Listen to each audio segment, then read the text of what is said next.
¿Quieres saber cómo será el fin del mundo? ¿Quieres saber cuándo es el arrebatamiento? ¿Quieres saber qué es la gran tribulación? ¿Quieres saber acerca del fin de los tiempos? Bienvenido a conocer las señales de su venida, junto al pastor Isaac Aliaga.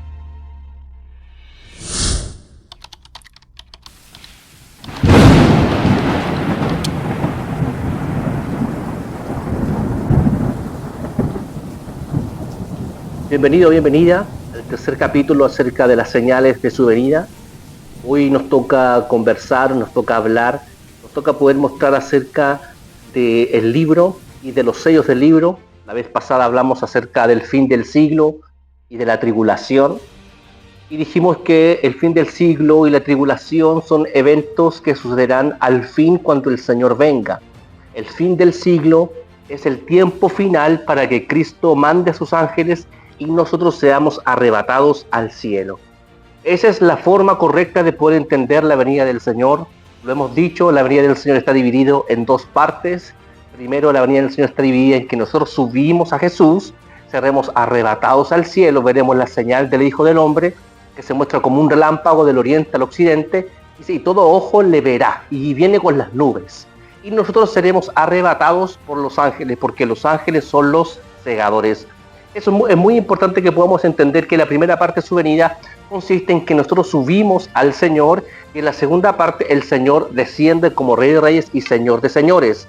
Esa es la venida del Señor. Está dividida en dos partes, como un partido de fútbol. Un partido de fútbol está dividido en dos mitades de 45 minutos. Así también es la venida del Señor. La venida del Señor es que después de la tribulación de aquellos días, inmediatamente después de la tribulación de aquellos días, veremos la señal del Hijo del Hombre viniendo en las nubes con poder y con gran gloria. Y dice, y el Señor mandará a sus ángeles y seremos arrebatados. Y el mismo Señor, con aclamación, con voz de arcángel y con trompeta de Dios, descenderá del cielo y nosotros seremos arrebatados a los aires y estaremos para siempre con el Señor. ¿Cuándo sucederá que el Señor viene por la iglesia? Al final de la tribulación. Y la tribulación es todo el capítulo 24 de Mateo. Los discípulos le preguntaron al Señor, Señor, ¿cuándo serán el fin de estas cosas y el fin del siglo? ¿Qué señal habrá de tu venida y del fin del siglo? En el versículo 3, 24:3. ¿Cuál será la señal de tu venida y del fin del siglo? Aludiendo a Mateo 13. ¿Cuál es el fin del siglo? Y el Señor les explicó que vendrán muchos en mi nombre diciendo yo soy el Cristo. Habrá rumores de guerra y rumores de guerra, pestilencias, hambres, persecuciones, etcétera. Y es lo que vamos a ver ahora. Todo el capítulo 24 de Mateo corresponde a la tribulación. Dijo el Señor que entonces, que en ese tiempo vendrá gran tribulación, la cual no ha venido ni lo habrá. Es una gran tribulación. Y la iglesia necesita la tribulación para poder madurar, para poder entender. Te hago una pregunta ahora. Así como está la iglesia del Señor hoy en este tiempo, ¿tú crees que nosotros nos iremos al cielo así? ¿La iglesia está preparada para encontrarse con el Señor? ¿Está preparada la iglesia? Yo creo que no. Todavía hay muchos que no entienden el tiempo que estamos viviendo y estamos en el tiempo del fin. Nos acercamos al tiempo del fin y por algo yo estoy grabando estos mensajes. Si no, yo podría seguir hablando acerca de otras palabras que el Señor me ha hablado y que voy a seguir haciendo, pero el Señor ha cargado en mi corazón para hablar acerca de esto, porque estamos en el tiempo del fin y la iglesia no está preparada para irse con el Señor. Por eso que el Señor dijo que es necesario que todo esto acontezca antes de que llegue el fin. ¿Entiendes? Es necesaria la tribulación para que los cristianos podamos madurar, podamos buscar a Dios, porque en la tribulación nosotros maduramos, entendemos, en la tribulación buscamos a Dios, en la tribulación nos fortalecemos en la fe, en la tribulación nosotros clamamos al Señor, en la tribulación tenemos más intimidad con el Señor porque estamos siendo atribulados. El Señor le dijo a Pedro, el diablo os ha pedido para zarandearos, pero yo he rogado para que tu fe no falte. Para que tu fe no falte. Pedro, no te voy a librar de la tribulación y la aflicción que se te viene, pero yo he rogado para que tu fe no falte. ¿Qué quiere decir? Que la fe se madura en la tribulación. Por lo tanto, la iglesia del Señor sí pasará la tribulación, y la tribulación son eventos mundiales que serán de calamidad. Vendrán persecuciones, vendrán hambres, vendrán enfermedades como el coronavirus y quizás peores, vendrá persecuciones, vendrá guerras y rumores de guerra. Y la primera señal que dijimos enfáticamente es la manifestación del anticristo. ¿Y quién es el anticristo? El anticristo es aquella persona que quiere ocupar el lugar de Dios. Tanto que el Señor dice que vendrá aquel anticristo y entrará al templo y ofrecerá sacrificios y pondrá la abominación desoladora. ¿Y qué es eso? Es cuando se ofrecieron en el tiempo antiguo, un hombre entró a ofrecer sacrificios con animales inmundos al santuario, a la presencia del Señor. Y esa figura de la antigüedad se va a replicar otra vez en el futuro, comandada y impuesta por el anticristo. El apóstol Pablo dice que vendrá el inicuo, aquel que se hace pasar por Dios, tanto que se sienta en el tiempo de Dios y se hace pasar por Dios. O sea, el anticristo es aquel que quiere ocupar el lugar de Cristo y quiere adoración. El anticristo va a ser una persona a nivel mundial que querrá traer la paz, entre comillas, querrá traer digamos, el remedio para esta sociedad acabada, pero en el fondo sabremos que es más que un mentiroso, un hijo del diablo que quiere manipular las masas para él gobernar todo el mundo. Más adelante hablaremos más acerca del anticristo. Cuando tengamos que hablar de la bestia, vamos a hablar de los cuernos, vamos a hablar acerca de las 7 cabezas y cómo el anticristo luego él va a ser el comandante de todo eso. Porque el anticristo es la figura máxima de cómo el diablo, digamos, llega al culmine de su maldad. Y este anticristo es un ser humano, es un hombre común y silvestre que es discípulo del mismo diablo, mentiroso, es igual que el diablo.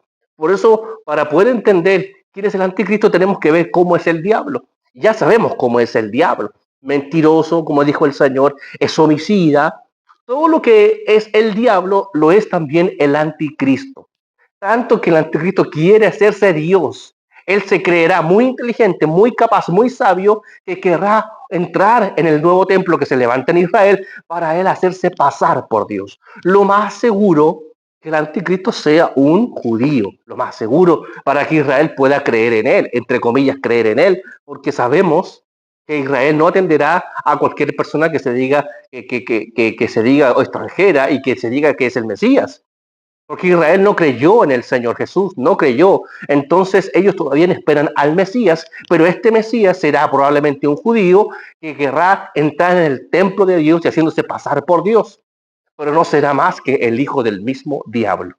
¿Me puedes entender? Esa es la figura del anticristo. Más adelante, cuando lleguemos al capítulo 13 de Apocalipsis, hablaremos acerca de la bestia y cómo el anticristo es una persona que se ha ido replicando durante el tiempo. Por ejemplo, en la Segunda Guerra Mundial, un hombre muy conocido en Alemania, él es una figura de anticristo. Es una figura que quiere gobernar el mundo entero. Eso es lo que sucede. Y siempre se levantan anticristos, siempre se levantan gobernadores mundiales que quieren gobernar todo el mundo. Siempre ha sido así. La primera figura potente que podemos tener nosotros del anticristo es el rey Nabucodonosor, que este rey se creía tan importante que todo el mundo le debía adorar a él.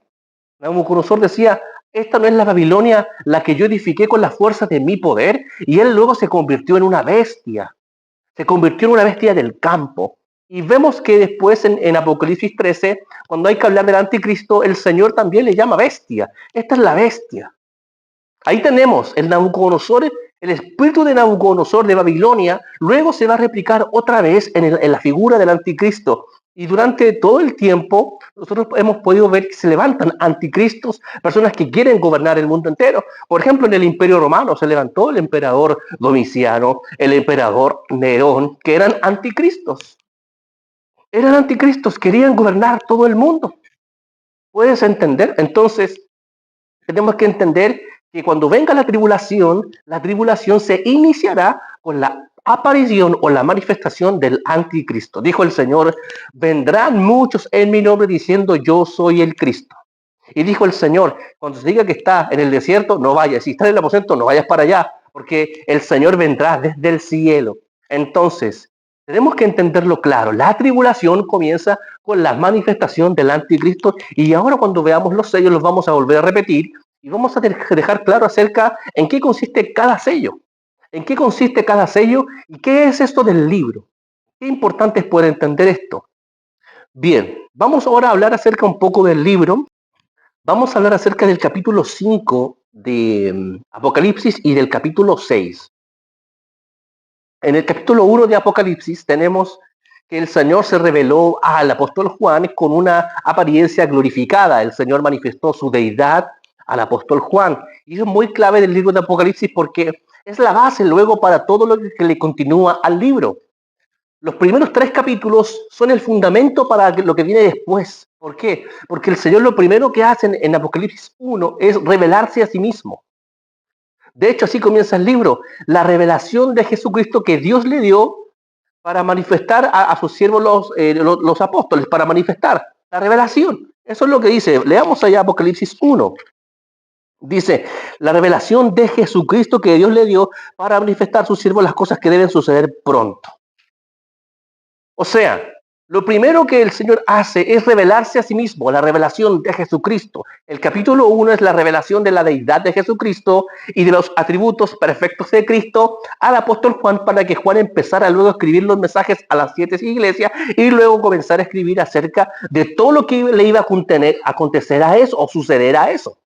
Capítulo 1 de Apocalipsis, revelación de Jesucristo al apóstol Juan, revela que él viene con las nubes, revela que es el alfa y el omega, el primero y el último, el todopoderoso, le revela que tiene las 7 estrellas en su diestra y dice, y el Señor le revela a Juan un aspecto de gloria y Juan cae como muerto a sus pies.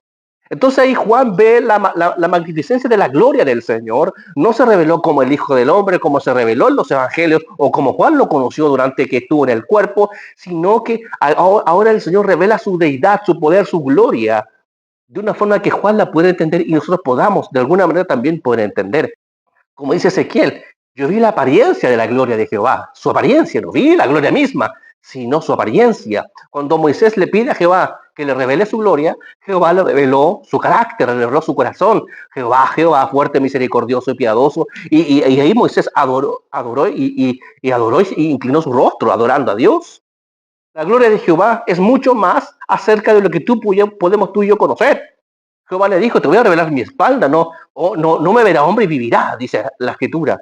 ¿Me puedes entender? Entonces Dios se reveló a Juan de una manera específica para que Juan pudiera relatarnos a nosotros que estaba viendo al Todopoderoso, que estaba viendo al Magnífico, al Señor de señores, aquel que de su boca sale una espada aguda de 2 filos.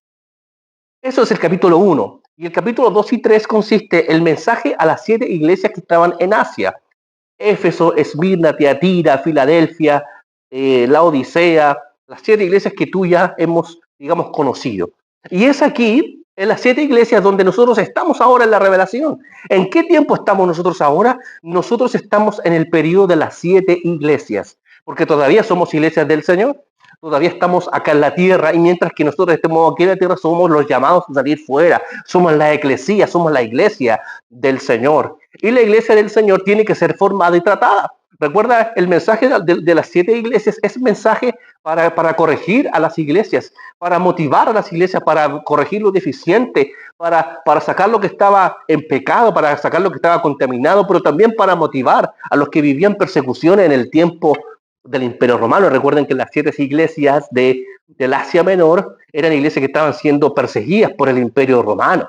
Ese es el contexto del libro de Apocalipsis, que es muy importante para que luego podamos entender. Entonces, ¿en qué parte de la revelación estamos nosotros? Todavía no llegamos a los sellos. Nosotros todavía estamos en el periodo de la iglesia, donde la iglesia necesita el mensaje del Señor, la palabra correctiva del Señor. Pablo le dice a Timoteo, le dice, oh hombre de Dios, dice, te encarezco delante de Dios, de Jesucristo en su reino, que prediquen la palabra, tiempo fuera de tiempo. Dice, redarguye, reprende, exhorta con toda paciencia y doctrina. Así dice, con toda paciencia y doctrina.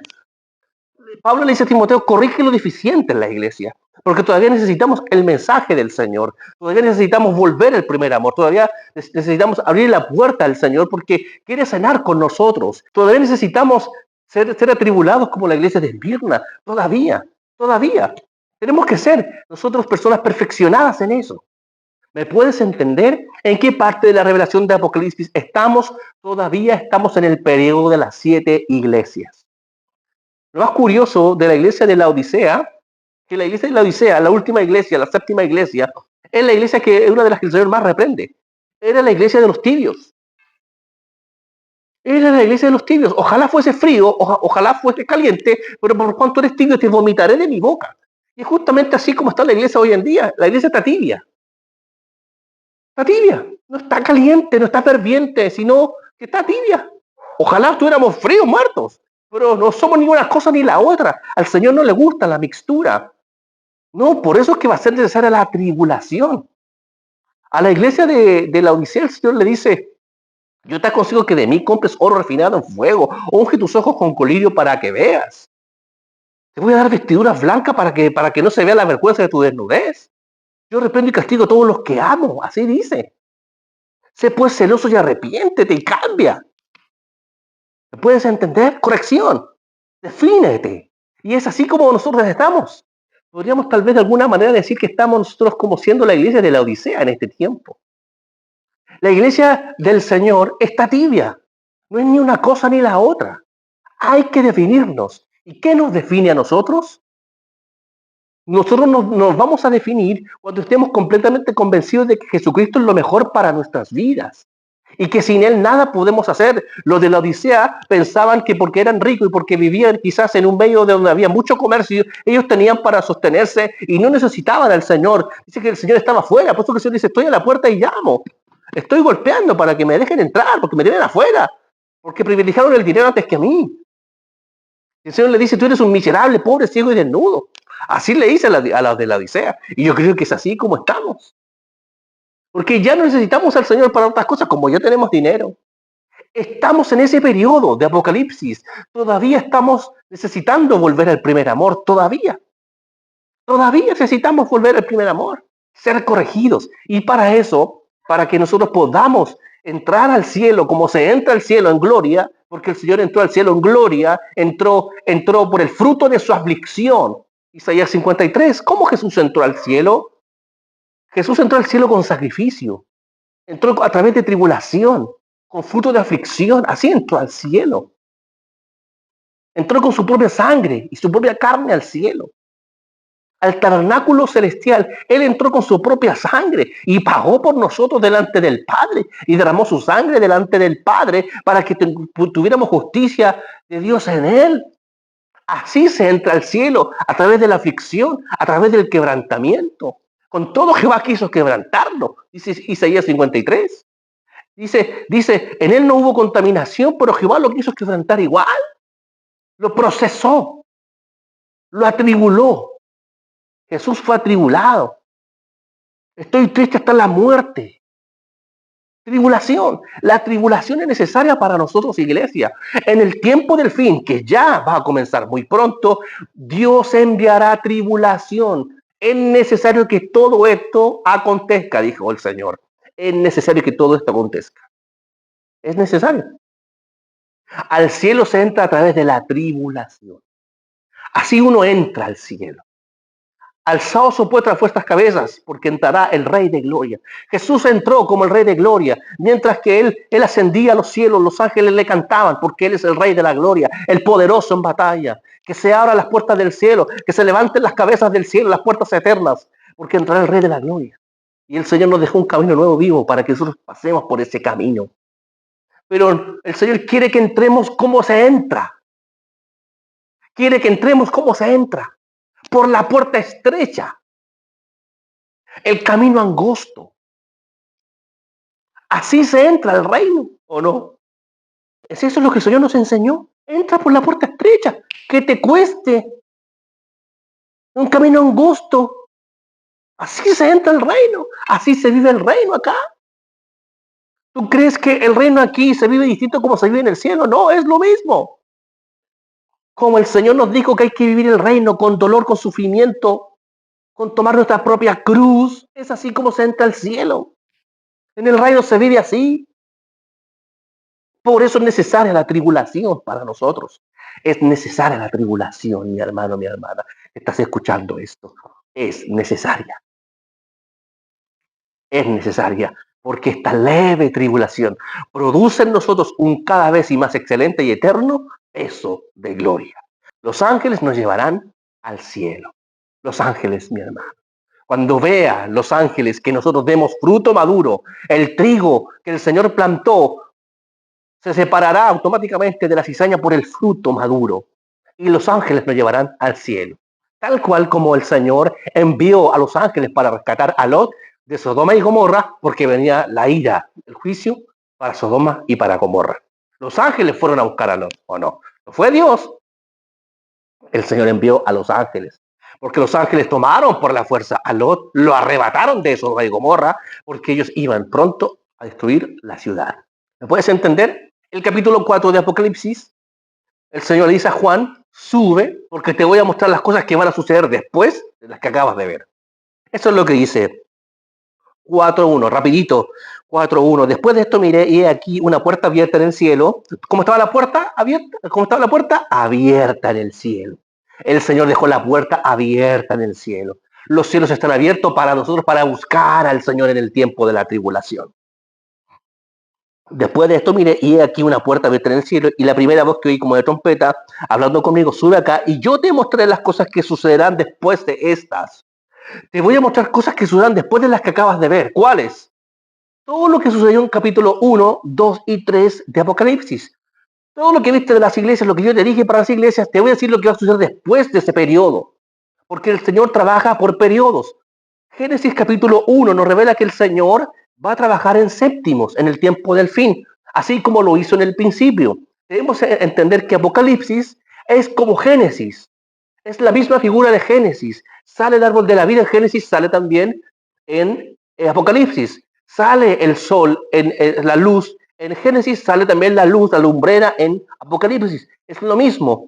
Son las mismas cosas, solo que de una manera reformada, restaurada en el libro de Apocalipsis. ¿Me puedes entender? Apocalipsis es el comienzo como Génesis, pero de una manera superlativa y restaurada todas las cosas que el Señor creó. Así funciona Apocalipsis. Si puedes entender Apocalipsis, tienes que irte al Génesis para que puedas entender luego Apocalipsis. Así funciona. En el libro de Génesis, el Señor trabajó en séptimos y en el número 7 descansó. Tenemos 4 cosas en Apocalipsis que el Señor trabajó en séptimos. Tenemos las 7 iglesias, tenemos los 7 sellos, que es lo que vamos a ver ahora, tenemos las 7 trompetas y tenemos las 7 copas. Cuando el Señor se dispone a trabajar en séptimo, el Señor está mostrando cómo será en Génesis, que Él va a trabajar ahora para el tiempo del fin. Nos está mostrando qué. Nos está mostrando que en el séptimo Él descansa. El Señor trabajó el primer día, segundo día, tercer día, cuarto día, quinto día, sexto día, cuando creó al hombre. Y en el séptimo dice que Dios bendijo ese día y Dios descansó. Porque cuando Dios trabaja en séptimo, Él descansa en el número 7. Quiere decir, Éfeso, que es la primera iglesia, hasta la Odisea, que es la última, ahí el Señor descansa y reposa de esa obra porque va a comenzar una nueva obra. Cuando Dios trabaja en séptimos, quiere decir que del 1 al 6 trabaja y reposa en el séptimo, luego comienza otro ciclo, que es el ciclo de los sellos, sello 1, 2, 3, 4, 5, 6, llega al sexto sello y descansa y termina en el séptimo para descansar. Luego comienza otro periodo de las trompetas 1, 2, 3, 4, 5, 6, trabaja hasta la sexta y descansa en la séptima y termina otro periodo. ¿Me puedes entender? Cuando Dios se revela en séptimos, está revelando ciclo para reposar. El mismo Señor le dice otra vez a Israel cuando el Señor tiene que instituir el día de reposo, le dice el Señor, 6 días trabajarás, pero el séptimo será de Jehová. Y lo consagrarás y no harás nada, descansarás de obra para que estés con Jehová tu Dios y reposes. Así funciona cuando Dios trabaja en séptimos. Tenemos 4 ciclos de 7 donde Dios descansa en el séptimo. Cuando se derrama la última copa, dice así, hecho está. Así dice la séptima copa. La séptima copa se derrama en el aire y un ángel dice, hecho está. Tetelestai. Se acabó. ¿Por qué? Porque en el séptimo Dios descansa. Así funciona Dios cuando trabaja en séptimos. Eso es lo que nos dejó Génesis capítulo 1 con todo el relato de la creación. Así funcionó Dios. Yo creo que la gran mayoría de nosotros conocemos Génesis 1, o por lo menos se conoce en el mundo cristiano acerca de que Dios en 7 días, o lo que tú quieras, 7 milenios, 7, no sé, lo que tú quieras, pero Dios trabajó en séptimo y nos revela que en el séptimo Él descansó. Así funciona Apocalipsis, está dividido en séptimos, tal cual como nos revela Génesis. Entonces, Capítulo 1 de Apocalipsis, Dios se revela a sí mismo a Juan. Capítulo 2 y 3, el Señor le da mensaje al ángel, que el ángel le da a Juan para que Juan predicara y entregara su mensaje a las 7 iglesias, que es en el tiempo que estamos hoy día.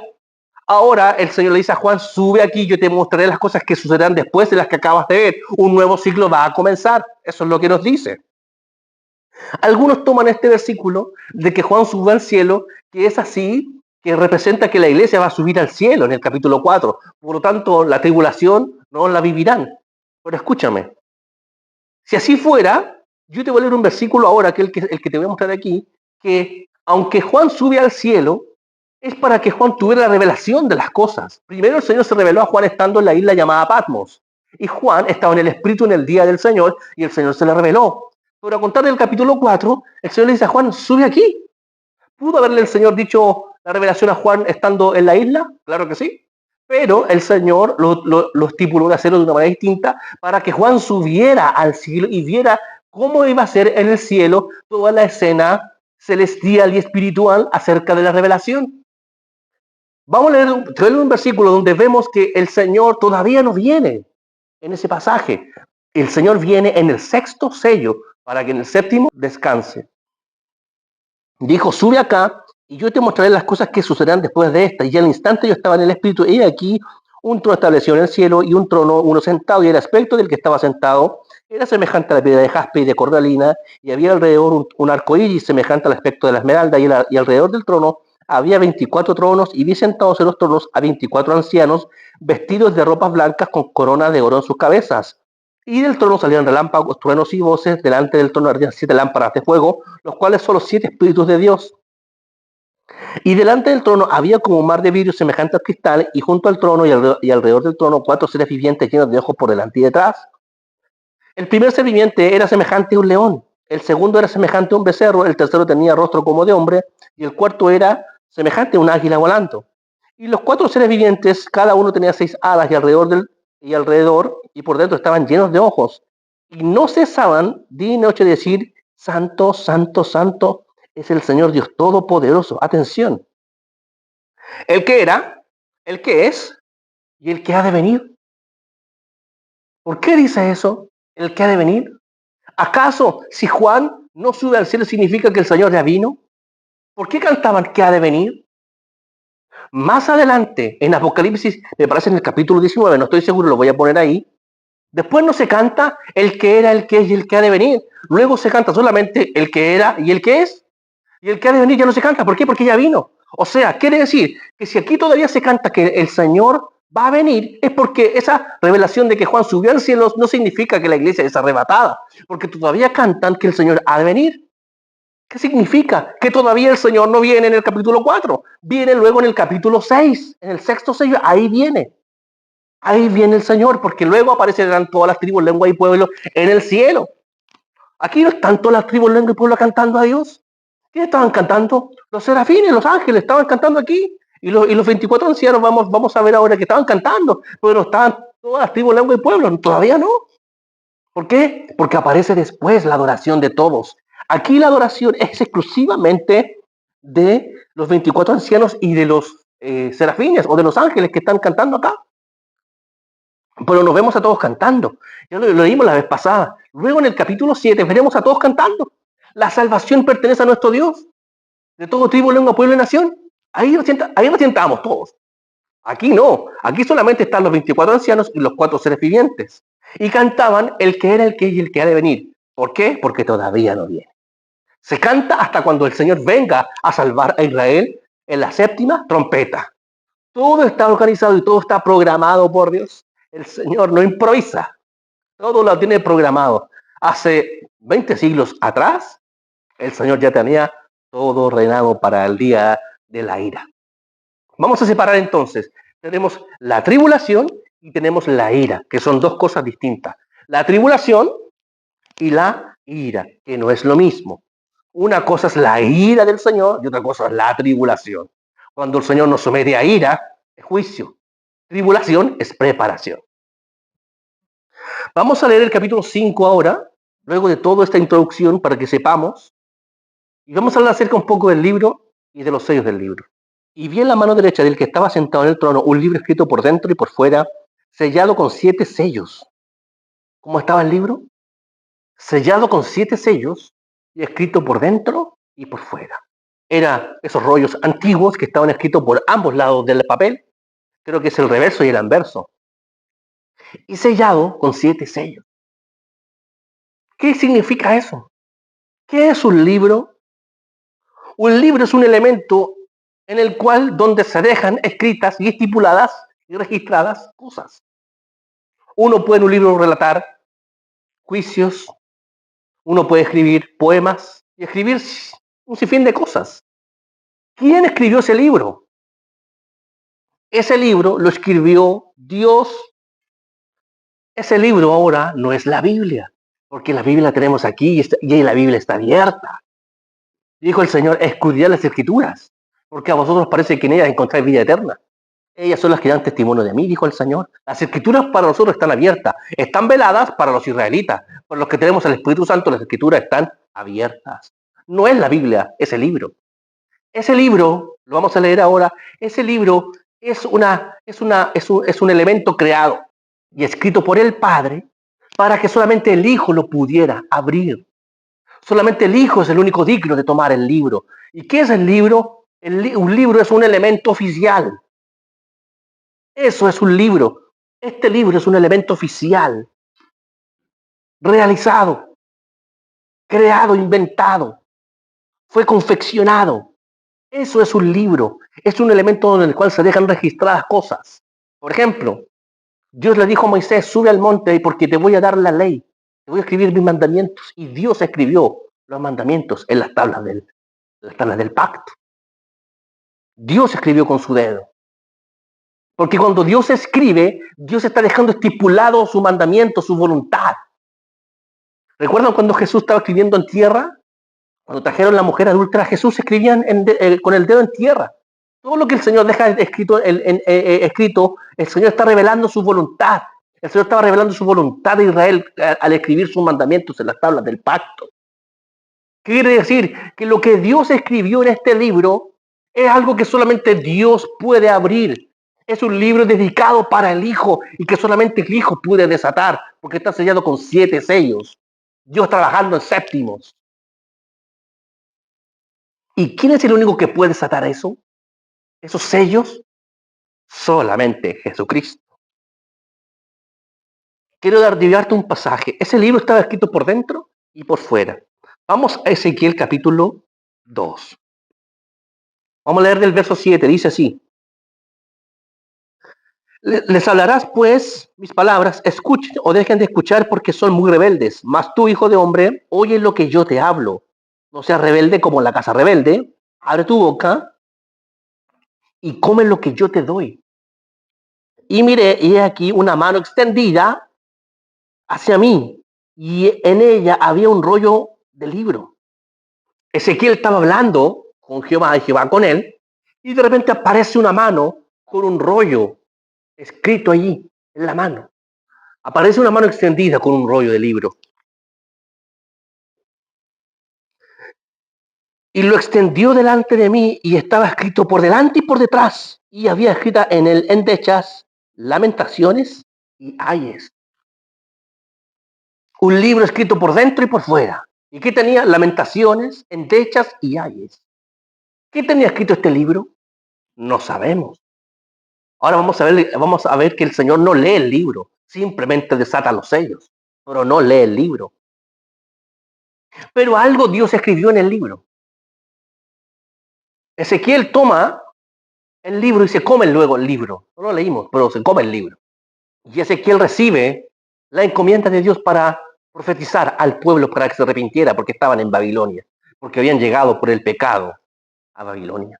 Y ahora Dios le preparó un libro al Hijo, tal cual como le preparó un libro a Ezequiel para que se comiera. Pero ahora Jesús, Él desata los 7 sellos del libro. Este libro estaba sellado con 7 sellos. Estaba sellado. Y un ángel fuerte que pregonaba a gran voz, ¿quién es digno de abrir el libro y desatar sus sellos? ¿Quién es digno? Dice. ¿Quién es digno? Solo hay uno digno, Jesucristo, no hay otro digno. ¿Quién puede tomar de la mano del Padre un libro? Solo uno, el Hijo, nadie más. Ese libro era un documento oficial de Dios escrito solamente para el Hijo. Es algo que solamente el Padre podía administrar. Ese documento, ese libro, era solamente de Dios y que solamente Dios puede abrir, en este caso el Hijo. El Padre señaló al Hijo como el único digno de tomar el libro. El Señor es el único digno, no hay otro. ¿Y qué contiene ese libro? Yo te voy a decir lo que yo pienso de lo que dice ese libro, no lo que sale aquí, te voy a decir lo que yo creo. Como ese libro lo escribió el Padre, para mí ese libro revela lo que Jesús dijo en ciertas oportunidades. Por ejemplo, cuando los discípulos o los apóstoles le preguntaron al Señor, Señor, ¿restaurarás el reino de Israel en este tiempo? El Señor les dijo, no toca a vosotros saber, no toca a vosotros saber los tiempos y las sazones que mi Padre puso en su sola potestad, pero recibiréis poder y bla, bla, bla. Hay cosas que solamente estaban en la potestad del Padre. ¿Por qué me preguntas eso? No les toca a ustedes saber esas cosas todavía. Están en la sola potestad del Padre. Esto solamente lo sabe el Padre. Por ejemplo, Jesús también dijo a los mismos discípulos, les dice, el día y la hora nadie lo sabe, solo mi Padre que está en el cielo. O sea, hay cosas que solamente el Padre se reservó para él solamente conocer y luego quizás dejar por escrita para el Hijo. No lo sé. Supongamos que fue así, aunque el Hijo en este momento, él sabe todas las cosas. El Hijo sabe todas las cosas. No hay nada que el Hijo no sepa. ¿Me puedes entender? Creo yo, pienso yo, esto no viene de Dios, es lo que yo creo, que ese libro contiene la voluntad de Dios, secretos de Dios, cosas que solamente para que el Hijo pudiera administrar. Ese libro es un regalo del Padre para el Hijo, porque Él es el único digno de tomar eso. Eres el único digno de conocer mi voluntad. Eres el único digno de acercarte a mí. Eres el único digno de tomar de mi diestra. Eres el único digno de conocer mi corazón. Eres el único digno. No hay otro digno. Porque eso nos quiere enseñar este pasaje de Apocalipsis 5. Nos quiere revelar que solo hay uno señalado por Dios para tomar de la mano del Padre. Solo hay uno, el Hijo. Solo hay uno, Dios. Solo hay uno, Jesucristo. No hay otro. ¿Quién es el único digno? Jesucristo. Eres el único digno. Y un ángel fuerte pregonaba a gran voz, ¿quién es digno de abrir el libro y desatar sus sellos? Y ninguno, ni en el cielo, ni en la tierra, ni debajo de la tierra, podía abrir el libro, ni aún mirarlo. Hay cosas que nadie puede mirar. Solo hay uno que puede mirar el libro. ¿Quién es el único que puede conocer el corazón del Padre? ¿Quién? El Hijo. ¿Quién conoce todas las cosas del Padre sino el Hijo? Hay cosas que solamente que son para el Hijo y son del Hijo. El Padre le está endosando todas las cosas al Hijo con el libro. No hay nadie digno, solo uno. Él es el único digno de tomar mi autoridad, de acercarse a mí, de sentarse en mi trono, de sentarse a mi diestra. Ven, siéntate a mi diestra hasta que pongo tus enemigos por detrás de tus pies. Eres el único digno, siéntate a mi diestra. Toma mi libro, toma lo que yo te dejo, lo que yo te doy y ábrelo. Eres el único digno. Es como, ¿quién es el único campeón sino el que pasa en primer lugar y gana la competencia? ¿Quién levanta la copa? ¿Quién se lleva la medalla de oro sino el primer lugar? Asimismo, está así sucediendo aquí. ¿Quién es el digno de tomar el libro de la mano del Padre? El único que venció, Jesucristo. Y lloraba yo mucho, dice Juan, porque no se había hallado ninguno digno de abrir el libro, ni de leerlo, ni de mirarlo. Nadie podía abrirlo, nadie podía leerlo, ni nadie mirarlo. Nadie. Ni en el cielo, ni los ángeles, ni nadie. Ni Enoch, ni Elías, ni Abraham, ni Moisés, ni David, ni nadie. Solo uno. Y uno de los ancianos me dijo, no llores. He aquí que el león de la tribu de Judá, la raíz de David, ha vencido para abrir el libro y desatar sus 7 sellos. Un anciano le dice a Juan, mira Juan, el rey, el único digno, porque está hablando del linaje de David, la raíz de David, el linaje real, porque David representa a los reyes de Israel. El rey solamente puede. El rey tiene la autoridad. Está señalando eso el anciano. El que es autoridad puede. El único digno de autoridad y de tomar todo de la mano del Padre, solo uno, el rey. Nadie puede tomar ese libro. ¿Qué revela? Revela que ese lugar es solamente exclusivo del Hijo. Ese lugar le corresponde solamente al Señor. Nadie puede tomar el libro, nadie puede tomar de su autoridad. El Padre está endosando autoridad y reconociendo su autoridad, como dirá Hebreos 1. Y tú, oh Dios, por el siglo del siglo, cetro de equidad es el cetro de tu reino. Y tú, oh Dios, en el principio fundaste la tierra y los cielos, son obra de tus manos. El Padre reconociendo la deidad y el señorío de Jesucristo. Eso es Hebreos 1. Aquí pasa lo mismo. El Padre que está queriendo decir, el Hijo puede tomar de mi mano porque Él tiene la autoridad como yo. Y se sienta a mi diestra como yo. Eso revela este libro. Este libro revela la autoridad decretada, revela la voluntad oficial de Dios. Eso revela este libro. La exclusividad solamente del Padre para con el Hijo. Esto es exclusivo del Hijo, eso revela este libro. Era tan único, era tan preciado que solamente el Hijo podía tomar. Por su dignidad, por su autoridad, por lo que Él es. Y miré y vi que en medio del trono, los 4 seres vivientes y en medio de los ancianos, estaba en pie un cordero como inmolado que tenía 7 cuernos y 7 ojos. Aunque el anciano revela y le dice a Juan, el rey, el linaje de David, la raíz del linaje de David, el león de la tribu de Judá, él va a abrir el libro. El Señor toma ahora y se revela a Juan como el cordero inmolado. ¿Qué nos está diciendo? Que el Señor es digno de tomar el libro a través de su sacrificio, lo que te dije delante. ¿Cómo se entra al cielo con sacrificio, con tribulación, con aflicción? ¿Por qué Jesús puede tomar ahora el libro? Porque Él fue el cordero inmolado, Él el que se sacrificó digno. Eres digno no solamente porque eres igual a mí, eres digno no solamente porque tienes mi autoridad, eres digno no solamente porque creaste el cielo y la tierra, eres digno no solamente porque eres rey, eres digno porque te sacrificaste sin pecado. Por eso eres digno. Por eso eres digno de tomar el libro. Eso se está diciendo este pasaje. Vemos la grandeza de Jesucristo por sobre todas las cosas. Vemos al señorío de Jesús, su reinado, pero también el sacrificio del Cordero Pascual. El Cordero inmolado. El que se entregó. El que puso su vida por expiación por los malos. El que murió por todos. El perfecto, el sin mácula. Él es el único digno. No hay otro digno. Y el Cordero tenía 7 cuernos y 7 ojos, los cuales son los 7 espíritus de Dios enviados por toda la tierra. Eso revela la deidad de Jesucristo. ¿Quién es el único digno? El Rey, el inmolado y el Dios. Eso revela. Los 7 cuernos revelan que Jesús tiene la totalidad del poder de Dios. El 7 es número de plenitud de Dios. El 7 es el número de la divinidad, de la perfección de Dios. Jesús posee los 7 espíritus de Dios, los 7 cuernos. Los cuernos representan el poder. ¿Qué representa el cuerno? La fuerza. Los 7 espíritus están en Isaías capítulo 11, versículo 1 y 2. Espíritu de sabiduría, espíritu de consejo, de temor de Jehová, espíritu de sabiduría, inteligencia. Son 7 espíritus, no lo vamos a leer ahora.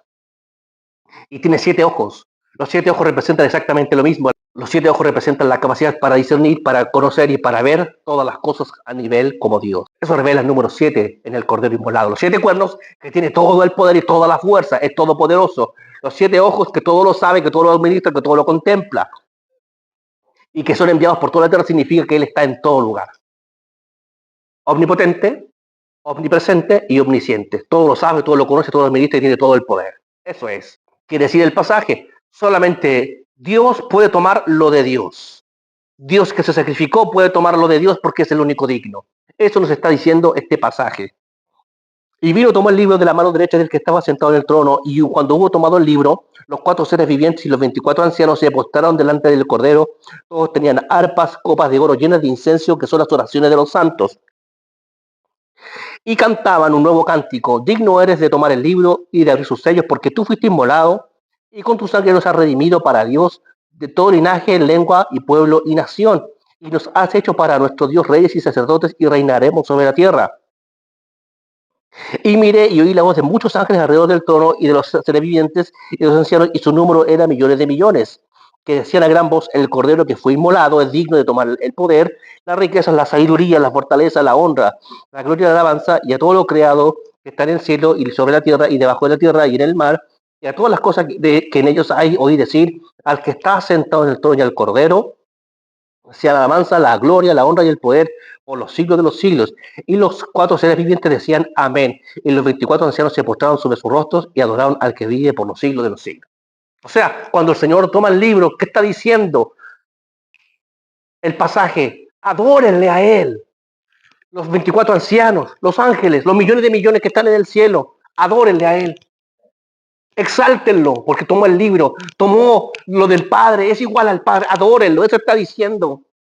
En el capítulo 4 se cantaba: santo, santo, santo es el Señor Dios Todopoderoso, el que era, el que y el que ha de venir. Pero ahora, cuando el Señor tomó el libro, nos está diciendo: adórenle todos. Todos tienen que adorar a Jesús, al Cordero. Hay que adorarlo. Adoremos al que está sentado en el trono y al Cordero, al que vive por los siglos de los siglos. ¿Le puedes entender? Eso es el libro. Es la capacidad que tuvo el Hijo de su perfección y de su sacrificio y de su deidad y de su reinado para tomar de la mano del Padre todo el dominio de todas las cosas, de conocer cosas que solamente el Padre había escrito, solamente el Hijo puede administrar. Aquí vemos la exclusividad del Padre para con el Hijo, y que solamente el Hijo puede hacer cosas.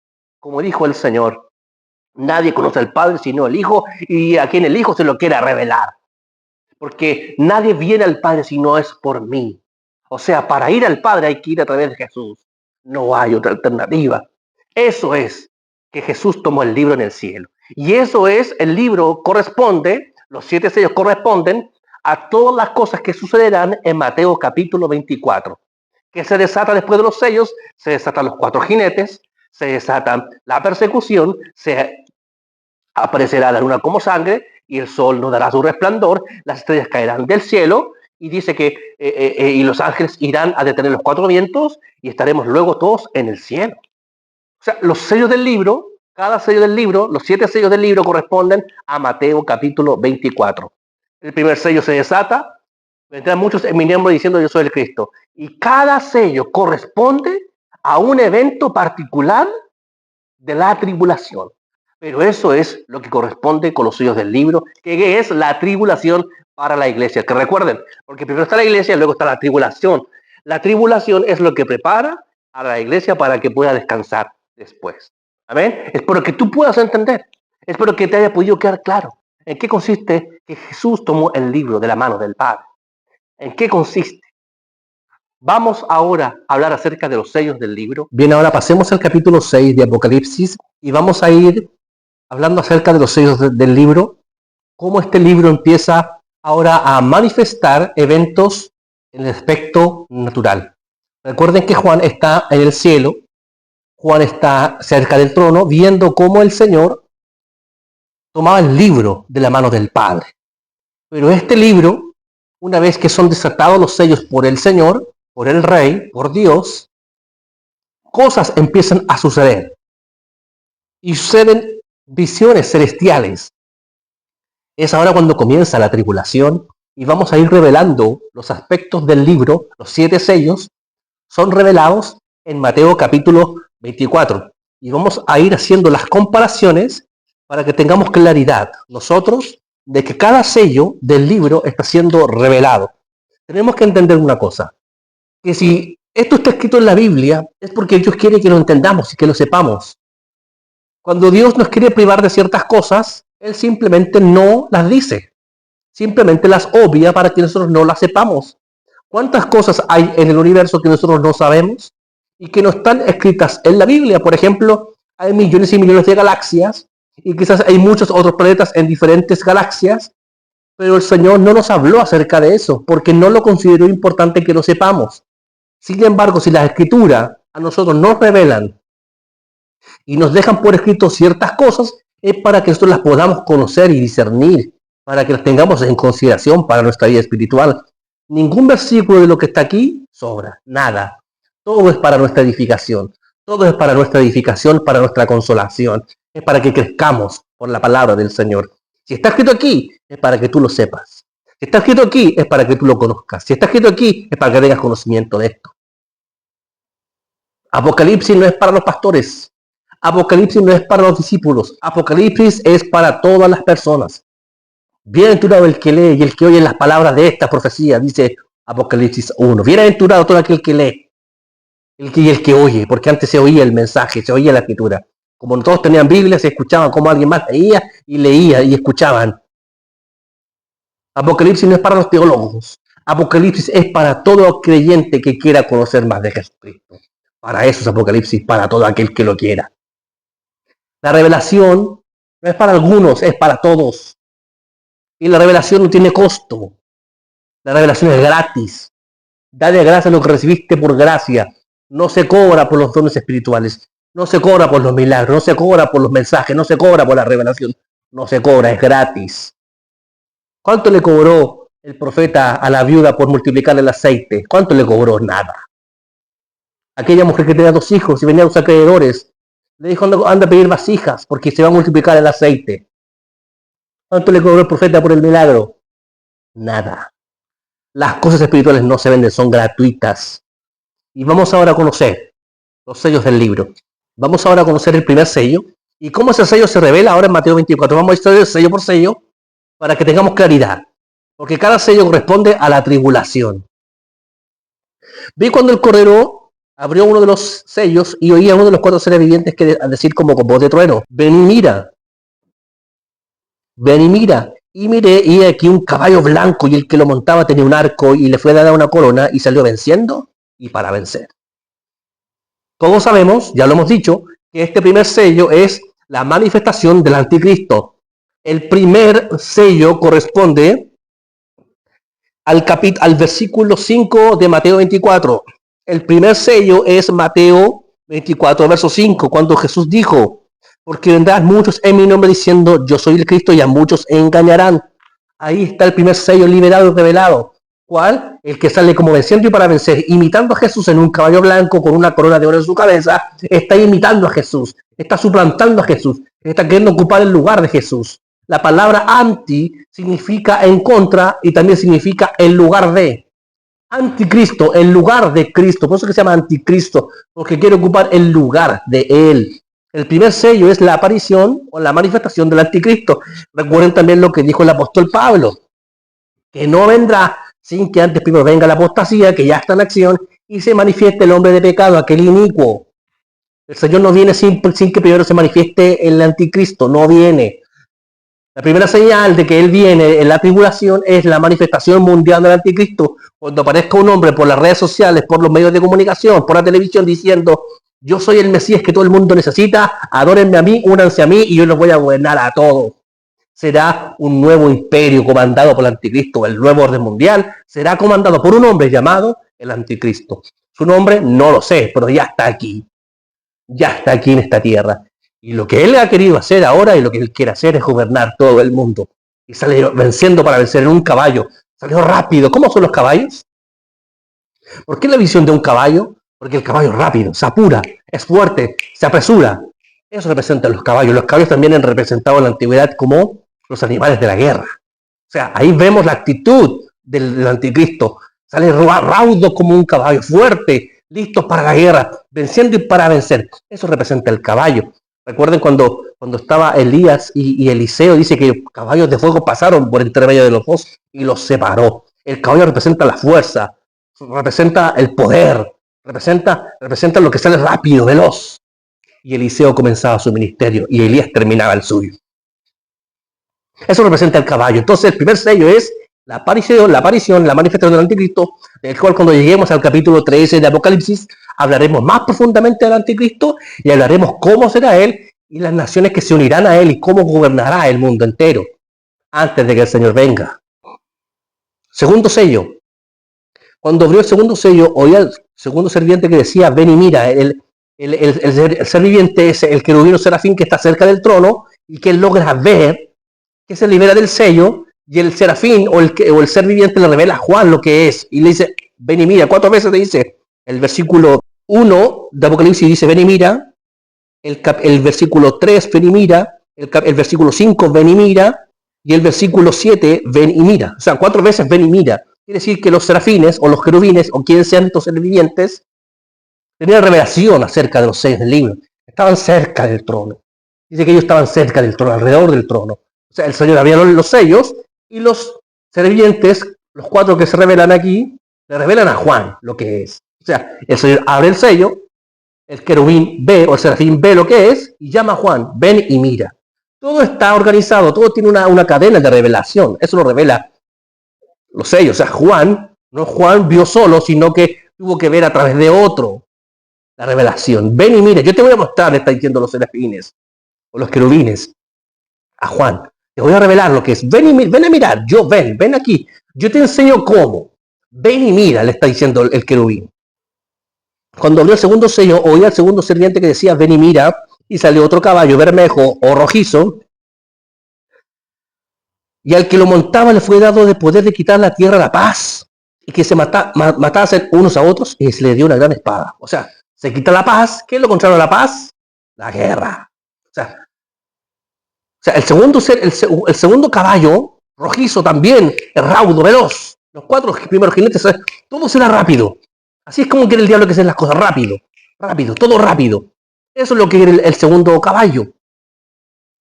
El bermejo, el rojizo, no quiere paz. Eso es lo que dice, ¿no? Y el que lo montaba le fue dado poder de quitar la tierra la paz. Quito la paz para imponer la guerra. Guerra. Después dice, y que se matasen unos a otros y se les dio una gran espada. Escúchame, mi hermano. El segundo sello está en el versículo 6 de Mateo 24. Y oiréis de guerras y rumores de guerras. Mirad, no os turbéis porque es necesario que todo esto acontezca, pero aún no es el fin. Claro, porque todavía no es el fin. Los discípulos ya le preguntaron acerca de cuándo será el fin del siglo. Eso le dijo primero, vendrán muchos en mi nombre diciendo yo soy el Cristo, y oiré de guerras y rumores de guerra. El segundo sello es que el que monta el caballo rojo, se le dio autoridad para quitar la tierra a la paz. Significa que hay guerra. El primer sello es la manifestación del anticristo en el mundo entero. El segundo sello es la guerra en el mundo. Y se le dio una gran espada. ¿Qué representa la espada? La espada representa muerte, representa guerra. Es el segundo sello. Está en el versículo 6 de Mateo 24. Mateo 24, 6 es el segundo sello. Tercer sello.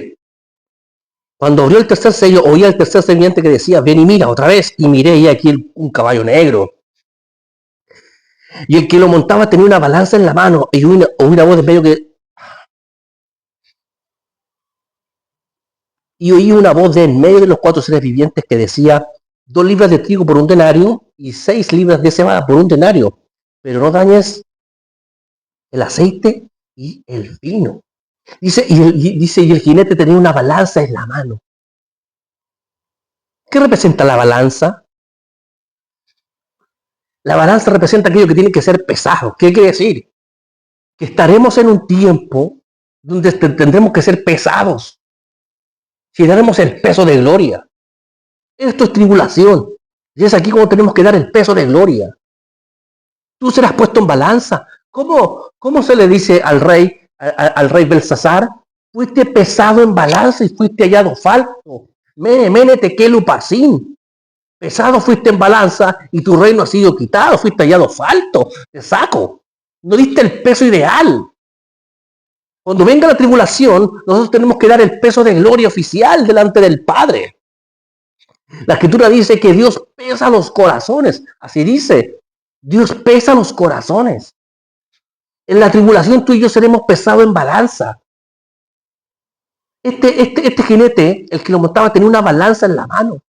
Y después dice, una voz que dice 2 libras de trigo por un denario y 6 libras de cebada por un denario, pero no dañes el aceite y el vino. El trigo y la cebada son elementos para hacer pan, un elemento procesado. Por un denario, el denario era el salario de todo un día de un trabajador. ¿Qué quiere decir? Dios quiere que el pan, el elemento de proceso, porque el proceso es tribulación, este proceso que está aquí es para que tú y yo seamos como el pan. Y el pan es un elemento procesado, es el trigo procesado. Y también el vino y el aceite también son elementos de proceso. Son elementos de tribulación. ¿Cuándo de ti sale el mejor vino? ¿Sabes cómo tú se hace el vino? El vino tiene que aplastarse en el lagar. Y ahí se vendimian las uvas y se aplastan. Se atribulan. Se prensa. ¿Cómo se saca el aceite de la aceituna? Se prensa, se prensa, se prensa. Tribulación. Elementos espirituales. Tú y yo tenemos que dar el peso de los elementos espirituales en el día de la venida del Señor. Tenemos que dar el peso ideal. Cuando estemos pasando por este sello, Dios nos está diciendo, ustedes tienen la capacidad de ir a buscar las cosas espirituales, de ser procesados y alcanzados por ellas, de alimentarse del pan, de alimentarse del vino y de alimentarse del aceite. Ser ungidos con el aceite. El vino es una representación del gozo, como dirá Nehemías. El gozo del Señor es nuestra fortaleza. Cuando tenemos gozo, el vino es un tipo del gozo. Cuando el Señor multiplicó, cuando el Señor convirtió el agua en vino, trajo gozo, alegría a la fiesta. Dejaste el mejor vino para el final. El vino es un elemento de proceso. Nosotros cuando celebramos Santa Cena, celebramos con vino, porque el vino representa la sangre procesada del Señor. Lo que yo dije adelante, nosotros subimos al cielo a través de sacrificio. Dios quiere que demos vino, aceite y pan, elementos de proceso. ¿Me puedes entender? El tercer sello representa que tú y yo seremos pesados en balanza en aquel tiempo. Seremos puestos en balanza. Tienes que dar el peso ideal. En la parábola del buen samaritano, dice que el samaritano curó las heridas del que estaba moribundo con aceite y con vino. Así dice, echándole aceite y vino. ¿Por qué esos elementos? Esos elementos son elementos de proceso. Son elementos que son prensados, atribulados. Pedro será zarandeado como trigo. ¿Cuánto dice aquí? 2 libras de trigo por un denario y 6 libras de cebada por un denario. Trabaja. El denario es el salario de aquel que trabajaba. ¿Quieres tú, mi hermano, tener alimento para el día de la tribulación? Trabaja. Trabaja, mi hermano, paga un precio por un denario, paga el precio por el pan, paga el precio por el aceite, paga el precio por el vino del Espíritu, por el aceite del Espíritu. Como el Señor dice en Mateo 25 a las vírgenes prudentes, las insensatas, vayan a comprar vino, compren aceite, porque el aceite va a ser necesario para el día de la tribulación. Pero tú me ungirás con aceite fresco. Aumentarás mis fuerzas como la del búfalo y seré ungido con aceite fresco. El aceite es el poder, la unción. O sea, ¿cómo triunfaremos nosotros en el día de la tribulación? Con el gozo del Espíritu y con el poder del Espíritu y con la palabra del Espíritu. No con espada, no con ejército, con mi Espíritu, ha dicho el Señor. ¿Me puedes entender? En la tribulación seremos sustentados, mi hermano, con trigo, con aceite y con vino del Espíritu. Esos son los elementos que tenemos que dar nosotros fruto en el día de la tribulación. El Señor querrá la palabra de Dios. Pagar el precio por un denario, paga el precio por la palabra, paga un precio por la palabra, paga el precio por la palabra. Paga tu denario por la palabra, y no estoy hablando de dinero, estoy hablando de sacrificio. Paga el precio por la unción, paga el precio. Todos quieren ser ungidos, pero nadie quiere pagar el precio por la unción. Todos quieren estar gozosos, pero nadie quiere pagar el precio por el gozo. Eso es algo que tú tienes que pagar, esforzarte, ser atribulado para alcanzarlo. Cuarto sello. Cuando abrió el cuarto sello, oí la voz del cuarto sirviente que decía, ven y mira. y miré y aquí un caballo amarillo, y el que lo montaba tenía por nombre muerte, y el Hades le seguía y le fue dada potestad sobre la cuarta parte de la tierra para matar con espada, con hambre, con mortandad y con las fieras de la tierra. Eso igual tiene que ver con el versículo 7, porque se levantará nación contra nación, reino contra reino, y habrá pestes, hambres, terremotos en diferentes lugares. El aspecto del caballo amarillo representa el aspecto enfermizo del caballo. También rápido, saliendo rápido, y eso va a avanzar rápido, las enfermedades aumentarán, las enfermedades, la hambruna, el hambre aumentará, todo aumentará en el mundo entero, será tribulación. ¿Cómo nosotros tendremos sustento espiritual? ¿De qué viviremos si hay hambre en la tierra? De toda palabra que sale de la boca de Dios, del aceite que se multiplicó como de la viuda. Vasijas vacías, hay aceite. Paga tus acreedoras. Sal de esta tribulación. La mujer clamó al profeta y el profeta le multiplicó el aceite. La gente fue a buscar a Jesús para que hiciera el milagro del agua convertida en vino. Fueron a buscar al Señor. Y María dijo, hagan todo lo que les diga. Y como Él dice, funciona. ¿Me puedes entender? Los elementos que nos sostendrán en el día de la tribulación no es el dinero, son las cosas espirituales. Nuestro sostén son las cosas espirituales en el día de la tribulación. Cuarto sello es las enfermedades, la hambre, la muerte, dice, y con las fieras de la tierra. ¿Qué cosa?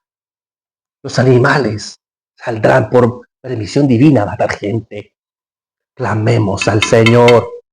En el día de la tribulación hay que clamar por fortaleza. ¿Recuerdan cuando Daniel fue puesto en el foso de los leones? Con las fieras de la tierra. Y allí Daniel, en Babilonia, dejó ahí, en Babilonia. Más tarde veremos a Babilonia. Daniel en Babilonia triunfó en el foso de los leones. ¿Entiendes? Triunfó sobre las fieras de la tierra. Triunfó Daniel en Babilonia. ¿Entiendes? Vamos al quinto sello. Rapidito. Cuando vio el quinto sello, vi bajo el altar las almas de los que habían sido muertos por causa de la palabra de Dios y por el testimonio que tenían. Los mártires estaban bajo el altar en el quinto sello. Se abrió el quinto sello y en el quinto sello Juan vio bajo el altar que está en el cielo las almas de los que habían sido muertos por ser mártires, por morir, por causa de la palabra del Señor y por el testimonio que tenían. Y clamaban a gran voz diciendo, ¿hasta cuándo, Señor santo y verdadero, nos juzgas y venga nuestra sangre en los que moran en la tierra? Y se les dieron vestiduras blancas y se les dijo que descansasen todavía un poco de tiempo hasta que se completara el número de sus consiervos y hermanos que también habían de ser muertos como ellos. O sea, que los que van a morir en la tribulación luego son personas que van a morir como mártires, como ellos. Esperen todavía, porque todavía faltan que hayan mártires que mueran igual que ustedes. Eso está en el versículo 9. El quinto sello está revelado en el versículo 9 de Mateo 24. Entonces os entregarán a tribulación y os matarán. Ahí está. Y seréis aborrecidos de toda la gente por causa de mi nombre. El quinto sello es el versículo 9 de Mateo 24. El quinto sello. El Señor les dice a los que estaban bajo el altar, les dice, espera todavía, porque todavía falta gente que muere igual que ustedes. ¿Cómo? Como mártires. Y aquí está el verso 9. Entonces os entregarán a tribulación y os matarán. Moriréis como mártir por causa de mi nombre, ¿o no? Por causa de mi nombre. Y aquí los que habían muerto murieron por la palabra de Dios y por el testimonio que tenían por causa de. Morir por causa significa muero como mártir. El quinto sello, lo repito, es el versículo 9. Vamos al sexto sello. Miré cuando vio el sexto sello y he aquí un gran terremoto y el sol se puso negro como tela de silicio y la luna se lo vio toda como sangre. El sexto sello es el versículo 29. Inmediatamente después de la tribulación de aquellos días, el sol se oscurecerá y la luna no dará su resplandor y las estrellas caerán del cielo y las potencias de los cielos serán conmovidas. ¿Qué pasará con el sol? Se oscurecerá y la luna no dará su resplandor. ¿Qué dice el sexto sello? Dice, cuando abrió el sexto sello, he aquí hubo un gran terremoto y el sol se puso negro como tela de silicio y la luna se lo vio toda como sangre. Eso es clave. El sexto sello es exactamente calcado con el verso 29 de Mateo, 24-29. El sexto sello es eso. ¿Y qué sucede en el sexto sello? En el sexto sello, el Señor envía a los ángeles. Vamos allá, Mateo 24-29. Entonces aparecerá la señal del Hijo del Hombre en el cielo, y entonces lamentarán todas las tribus de la tierra, y verán al Hijo del Hombre viniendo sobre las nubes del cielo con poder y gran gloria, y enviará a sus ángeles con gran voz de trompeta, y juntarán a sus escogidos de los cuatro vientos, de un extremo del cielo hasta el otro. Ahí lo dice. Continuemos ahora en el sexto sello. ¿Qué es lo que sucede? Y las estrellas del cielo cayeron sobre la tierra. Vean que hay eventos astronómicos en el sexto sello, y Mateo 24-29 nos hablan de lo mismo. Eventos astronómicos. Ahí está la revelación. Y el cielo se desvaneció como un pergamino que se enrolla, y todo monte y toda isla se removió de su lugar, y los reyes de la tierra, y los grandes, y los ricos, y los capitanes, y los poderosos, y todo siervo y todo libre se escondieron como Adán en las cuevas y entre las peñas de los montes, y decían a los montes y a las peñas: caed sobre nosotros y escondernos, como Adán, del rostro de aquel que está sentado en el trono y de la ira del Cordero, porque el gran día de su ira ha llegado, y ¿quién podrá sostenerse en pie? ¡Wow! ¿Qué quiere decir? Luego que veamos todos los seres humanos, las señales astronómicas en el cielo, la gente va a decir: ahora llegó el día de la ira. Ah, o sea que la tribulación no es ira. No, la tribulación termina y comienza la ira. Y aquí el texto lo dice, porque el 17, 6:17, porque el gran día de su ira ha llegado. ¿Y quién podrá sostenerse en pie? Ahora llegó la ira. Se acabó la tribulación, ahora llegó la ira. Lo repito, una cosa es la tribulación y otra cosa es la ira del Señor. Son dos cosas distintas. Termina la tribulación y ahora llegó el día de la ira. Eso es lo que dice. Porque el gran día de su ira ha llegado. ¿Y quién podrá sostenerse en pie? Termina la tribulación, Cristo aparece en el cielo, ahora comenzó la ira. ¿Y qué pasa después que la gente que ve esto, que sabe que la ira viene? El Señor envía a los ángeles. Capítulo 7, lo leímos la otra vez. Después de esto vi a los cuatro ángeles en pie sobre los cuatro ángulos de la tierra, que tenían los cuatro vientos de la tierra, para que no soplase viento alguno sobre la tierra, ni sobre el mar, ni sobre ningún árbol. Vi también otro ángel que subía donde sale el sol y tenía el sello de Dios vivo, y clamó a gran voz a los cuatro ángeles que se le había dado el poder de hacer daño a la tierra y al mar, diciendo: no os hagáis daño a la tierra ni al mar ni a los árboles, hasta que hayamos sellado la frente a los siervos de nuestro Dios. Y oí el número de los sellados, 144,000 sellados de todas las tribus de los hijos de Israel. El Señor entonces aparece la señal en el cielo, la gente empieza a decir: llegó el día de la ira. El Señor envía a los ángeles y vayan a sellar a 144,000 personas de las tribus de Israel. Quiere decir que los ángeles van ahora encomendados por el Espíritu Santo, porque el Espíritu Santo es el sello. Dice que fuimos sellados con el Espíritu Santo de la promesa. El sello de Dios es el Espíritu de Dios. Van los ángeles encomendados por el Espíritu Santo para sellar a 144,000 de las tribus de Israel. ¿Serán 144,000 específicos? Yo creo que sí.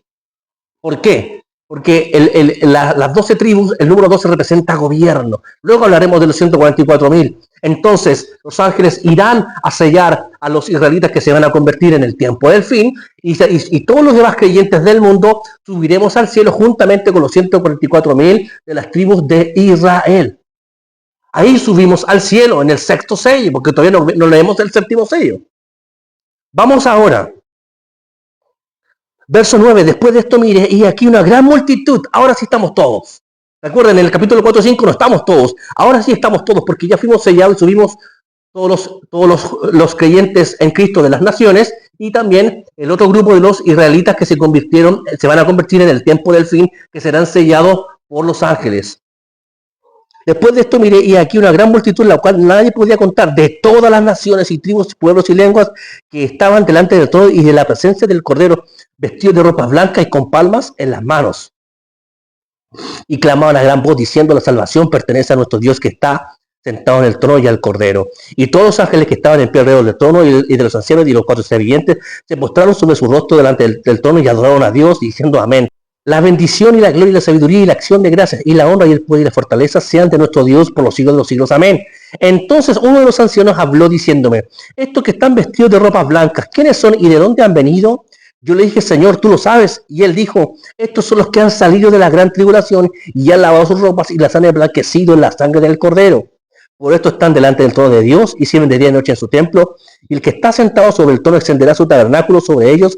Ya no tendrán hambre ni sed y el sol no caerá más sobre ellos, ni calor alguno, porque el cordero que está en medio del trono los pastoreará y los guiará a fuentes de agua de vida, y Dios enjugará toda lágrima de los ojos de ellos. ¿Qué quiere decir? Que aquí se acabó la tribulación, porque viene reposo. Cuando Dios enjuga toda lágrima, significa que Dios viene la consolación y el descanso y el reposo para nosotros. En el sexto. Recuerden que Dios descansa en el séptimo. Termina la obra en el sexto y descansa en el séptimo. Ahora vamos a reposar. Atención. Nosotros subimos en el sexto, el hombre fue creado en el sexto y Dios descansa en el séptimo. Ahora, vamos a ver lo que sucede en el séptimo sello. Cuando abrió el séptimo sello, vean que pasan muchas cosas en el sexto. Subimos todos, estamos todos ahí en el sexto. Ahora vamos recién en el séptimo. Cuando abrió el séptimo sello, se hizo silencio en el cielo como por media hora. Y vio a los ángeles que estaban en pie ante Dios y se les dieron trompetas. Ahora comienzan las trompetas, vean, terminaron los sellos y ahora comienzan las trompetas. ¿Y quién toca la trompeta? Los ángeles. Otro ángel vino entonces y se paró ante el altar y con un incensario de oro y se le dio mucho incienso para añadirlo a las oraciones de todos los santos sobre el altar de oro que estaba delante del trono. Y de la mano del ángel subió a la presencia de Dios el humo del incienso con las oraciones de los santos, y el ángel tomó el incensario y lo llenó de fuego del altar y lo arrojó a la tierra, y hubo truenos, voces y relámpagos y un terremoto. ¿Qué representa eso? El séptimo sello es el reposo y la terminación de la tribulación y comienzan los juicios. Terremoto, fuego, relámpago, juicios. Comienzan los primeros juicios porque la ira llegó. La ira llegó, se acabó la tribulación y ahora llegó la ira, dijo la gente. ¿Y cómo sabemos? Hablan de astronómicos, subimos todos y luego en el séptimo sello, un ángel derrama el fuego espiritualmente, derrama el incienso y aquí en la tierra sucederán terremotos, relámpagos y fuego. Eso es lo que dice, ¿o no? Tomó el incensario y lo llenó del fuego del altar y lo arrojó a la tierra. Y hubo truenos, voces, relámpagos y un terremoto. Y ahí culminó el periodo de la tribulación. Porque ahora comienza el periodo de las trompetas. Y los 7 ángeles que tenían las 7 trompetas se dispusieron a tocarla. El primer ángel tocó la trompeta. Vean, no pasó nada. Un evento continúa al otro. Séptimo sello, se acabó, ahora todos estamos en el cielo y ahora comienza el periodo de las trompetas. El próximo capítulo hablaremos de las trompetas. ¿Qué significa el periodo de las trompetas? Así como la ira del Señor está dividida en 2 partes, la ira del Señor también está dividida en 2 partes. La ira está dividida en las trompetas y la ira está dividida en las copas. Para que lo podamos entender. Iremos avanzando poco a poco para ir explicando. Luego también hablaremos de Babilonia, hablaremos de la bestia, hablaremos del imperio del anticristo, hablaremos de Apocalipsis 12, hablaremos todo lo que continúa después en el periodo de las trompetas, que es el periodo donde está el centro de Apocalipsis. Porque recuerden, el Señor primero vino por Israel, Israel rechazó al Señor, luego el Señor se fue a los gentiles, a los no judíos. Pero ahora, en la segunda parte, el Señor primero viene a salvar a los gentiles y luego salvará a Israel. Así lo hará. Es así como está diseñado aquí. Entonces, luego de esto, ya terminamos el periodo de los sellos. El séptimo sello ya se desató. Comienzan los primeros juicios a la humanidad y ahora comenzarán los ángeles a tocar las trompetas. Luego explicaremos qué significará para Israel. Ahora toca para que Israel ahora se arrepienta al Señor. Y cómo Israel ahora tiene que convertirse al Señor. Tiene que buscar al Señor porque se dará cuenta que el anticristo es el malo. Entonces ahora sí buscará al Señor de señores. Eso es Apocalipsis 12. Más adelante lo veremos. Espero que tú te prepares. Hablaremos de los 2 testigos. Hablaremos del arcángel Miguel. Hablaremos de la mujer en el desierto. Hablaremos de todas las visiones celestiales y las explicaremos para que tengamos claridad de todas las cosas del tiempo del fin. Hablaremos de las 4 bestias. Hablaremos del libro de Daniel. Hablaremos de la semana 70. Hablaremos de los 42 meses. Hablaremos de todo lo que tiene que ver con el libro de Apocalipsis. Prepárate. Esto viene pronto. Prepárate, la tribulación es para ti y es para mí. Tendremos que buscar a Jesús, tendremos que buscar del aceite, buscar del vino y pagar el precio por el trigo, por la cebada, que es la bendita palabra de nuestro Señor Jesucristo. Que Dios te bendiga. Espero que te haya podido quedar claro. Espero que tú puedas buscar al Señor. Búscalo mientras que puedas encontrarlo. llamarle en tanto que Él está cercano, porque el Señor es galardonador de los que le buscan. Que Dios te bendiga. Bendiciones.